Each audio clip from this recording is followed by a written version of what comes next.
Hello, this is Gloomy Sunday, and once again, I will be sharing a spooky story that will send shivers down your thorny spine. Sit back, relax, and enjoy. 5 years ago, when I was 18, I almost died in an accident. My family went camping in a mountain in Laguna, Philippines. We camped next to a small lake with a small waterfall. Throughout the day and night, we would hear the waterfall. Around 6 p.m., we took turns jumping off the rocks into the lake. There were 10 of us swimming that day, including me. When it was my third time, something happened. I jumped into the water feet first. Right when my head went underwater, I felt someone grab my leg and pull me down. I couldn't fight off whatever was pulling me down. I was so mad because I thought it was one of my cousins. I kicked and kicked until I felt like I kicked that person in the face. I reached the surface gasping for air. I immediately looked around and asked, "Who's in the water with me?" All 9 of my family members were standing on the rock waiting for their turns to jump. My cousin, Ernesto, asked, "What? You look like you were drowning. You silly little girl. Don't make excuses if you don't know how to swim." I was wearing an ankle bracelet that my boyfriend got for me. When I came out of the water, it was gone. I was so sad. Everyone laughed at me, but I knew what I felt. It was a hand that pulled me down. I told them I didn't want to swim anymore and left them. I told them not to swim anymore as well. Of course, no one listened to me. After drying off, I sat with my aunts preparing for dinner. 10 minutes later, all of the kids who were swimming came running. Some tripped and kept crawling when they couldn't get back up. The older men were outraged because the kids were screaming loudly and tripped over the pot of rice. Ernesto, the kid who was making fun of me, looked at me dead in the face. "Marie-Tess, how did you get here before us?" All of my aunts and uncles were like, "She got here like 15 minutes ago." He said, "No, she was just across the lake," he said. It was a small lake, possibly 15 feet across. Marie-Tess was across the lake just smiling at us. We threw rocks at her because she just stood there and smiled, like just right now. We ran because Marie-Tess started laughing like a crazy pleased person. My aunts and uncle looked at me. I was scared. My uncle took me to the side, and I told him about the incident where someone tried to pull me under, but when I got out of the water, everyone was outside of the water. He whispered to me, "Marie-Tess, just admit that it was you for now. It's too scary for everyone, and it's too dark to drive home right now. We haven't eaten yet too. I'll make everyone go home tomorrow."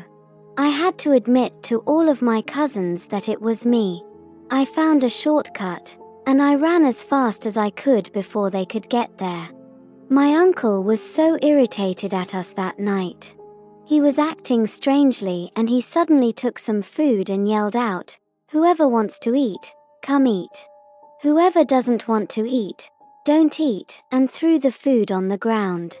That night, I slept in a 10-person tent.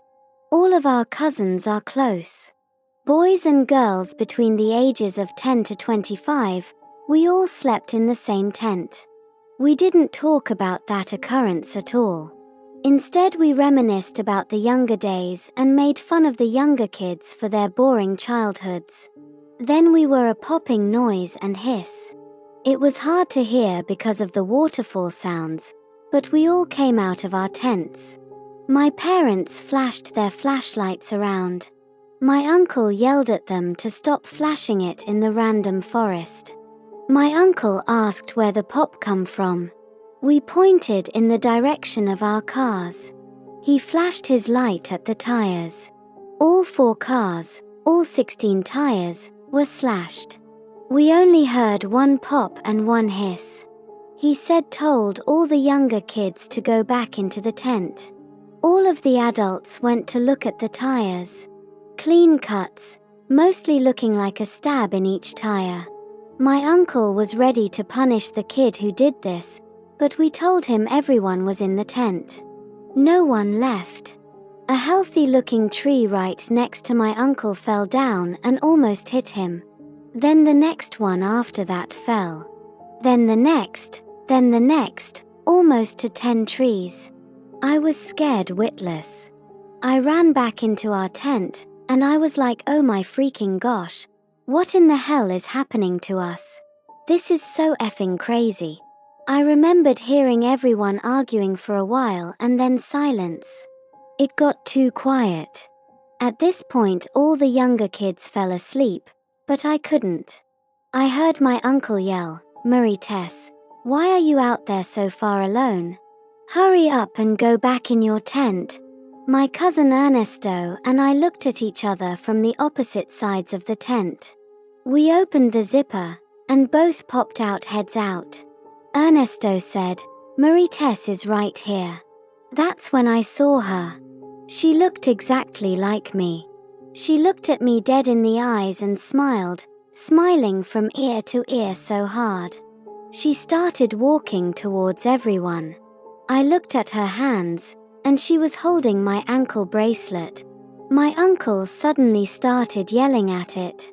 Are you human or monster? Hurry and leave before I kill you. You nasty thing. Ernesto and I zipped the tent, and I went to lay next to him. I curled my knees all the way up to my chest. Ernesto slept by the end and I was second to the end. I laid next to Ernesto because I was supposed to sleep on the other end, but nope. Needless to say, we stayed up the whole night. Our phones had no signal, so we couldn't even call for help. Fortunately, rangers came to see if we had a permit for our fire, and we asked for their help. They were able to take my uncle's to go buy tires and change our tires. We packed the F out of there. One of the rangers came up to me and said, hey, here's the bracelet you were looking for. I was like, do I know you? He said, we met last night. At the camp 2 miles from here? I was like, no. I was here at all times. He said they didn't make it to our camp to check for permits the night before because one of their tires popped. When he handed me the bracelet, it was my freaking bracelet. The one the creepy look-alike ghost was holding when she pulled me underwater. I was so scared I told him to throw it away as far as he could. When we got home, we prayed for everyone, especially me. I looked like a crazy-ass person after my family was done with me, with black strings around my neck, red strings around my hands and legs, even a black string around my waist. I was not supposed to take it off for a year. 5 years went by. No one had told us the reason as why we saw a ghost that looked like me. I am writing this now because last night I had a dream about that ghost. In my dream, I was doing my makeup, looking in the mirror, and getting ready to go out. I moved my hand to comb my hair, but my reflection didn't move. I tried it again, and it still didn't move. Then my reflection started to smile by itself, the same creepy smile I saw 5 years ago. I was shocked. Even in my dreams I could control myself. I cussed at her, yelled at her, prayed to God, and I randomly started chanting that I had never learned and only heard of briefly. Then my reflection started to be me again. Next was like a movie, like a montage. I was laying in a casket while all of this was being said to me in Filipino. I forgot to mention that we are all Filipino. I came to you because of what he did to me 3 lifetimes ago. We were destined to be each other's spouse for 5 lifetimes. The first lifetime, he cheated on me. The second lifetime, he died of cancer. The third lifetime, I died during childbirth during the war. Please go see my great-grandchild at Laguna. I came to you because I was not reborn this lifetime, and you took my face. I woke up, in my bed in the same position I was in my dream in the casket. I cried. My parents didn't know, but I drove to the house and parked outside of it. I thought about going in to knock, but I was like, how would I even know who the child is? Why would I even care to go look? The grandchild came out of the house, and how did I know that was the one? Damn boy looked exactly like my boyfriend at the time of the incident. How did I know it wasn't my ex? Because my ex married someone else, and they moved abroad. I'm scarred for life. I hope you enjoyed our spooky stories. Join us next time for more spooky stories.